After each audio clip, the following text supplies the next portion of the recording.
5 seconds to go.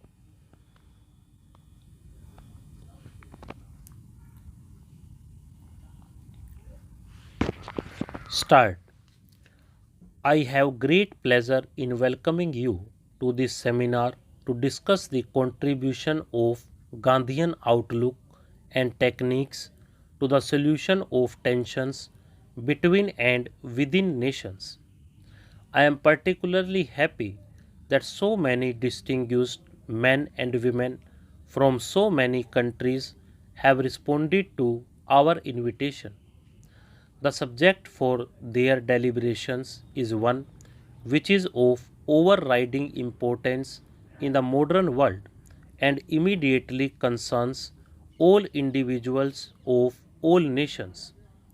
When the Indian National Commission for Cooperation with UNESCO met for the first time in 1949, it resolved that steps should be taken at an early date to consider the Gandhian doctrines and their relevance to the problem of achieving world peace.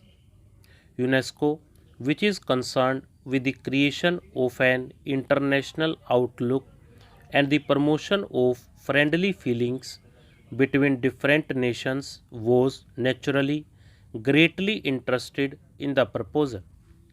Since then, we have been considering how best to give effect to our plans of examining Gandhian methods as a means of achieving peace. You will agree that it was hardly necessary to have a seminar only in order to draw attention of Gandhiji's thought. His ideas have been before the world for many years and are already a part of the intellectual heritage of modern man. In view, however, of the crisis which threatens the world today and the danger of war, which is always in the background of our minds, it seems specially appropriate to consider Gandhiji's methods so far as they provide an alternative to war and promise a solution to international problems. That is why, after much hesitation and thought, we have decided to call this seminar to give distinguished thinkers of the East and the West an opportunity to discuss Gandhiji's methods in all their implications. I am keenly conscious of the stupendous nature and the problem, and also of how a solution has until now baffled the efforts of man. It is therefore in a spirit of humility that we have organized this seminar in the hope that the cooperative efforts of thinkers from so many countries may throw some light on our pressing problems and suggest some method of dealing more satisfactorily with the problems of war and peace. The issues at stake are so vast and our aim so important that whether we fully succeed or not, the effort is its own justification. This we have to understand now. The progress of science itself makes it the more urgent to find a solution to these problems.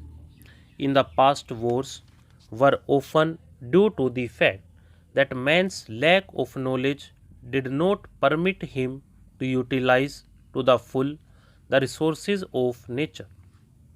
One nation or group could therefore satisfy its needs only by depriving others. If food or fodder was scarce, the only means of overcoming this shortage lay in forcible occupation of the fields or pastures belonging to others. Today, the progress of science has created conditions where all legitimate demands of man can be satisfied. We can now live in an economy of plenty rather than one of want. Secrets of nature have been revealed one after the other, and those have made available to man the immense wealth of her hidden resources. The tragedy of the situation, however, is that this increase of knowledge and mastery over nature is being used not so much for the constructive purposes of society as to enhance man's powers of destruction. The energy of the atom has been unlocked, and this can bring within the reach of all comfort and plenty. We are, however, concentrating on the use of atomic energy mainly to create terrible engines of destruction. Wireless has brought all mankind nearer to one another, but instead of using it to strengthen the bonds of fellowship among men, we are using it as an aid to a propaganda of hatred and discord. Aeroplanes are being used primarily to develop our offensive in aerial warfare. Greater knowledge of germs and bacteria promises mastery over disease and suffering, but such knowledge is often being sought to develop their use as weapons in bacteriological war. Note that these discoveries have no beneficent use, but such use seems subsidiary to the main purpose of employing them as weapons for the destruction of humanity. Since the beginning of this century, technological and scientific developments have tended to make war and peace coextensive with the whole world. In the past, some problems may have been solved by war. In any case, such wars were confined to a section of the world.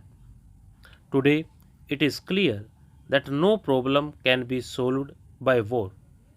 If an attempt is made to solve any problem by means of war, the consequences extend beyond the frontiers of the nations concerned and involve all mankind. Wars have reached a stage where they only succeed in intensifying the hatred between nations and leading to new hatreds.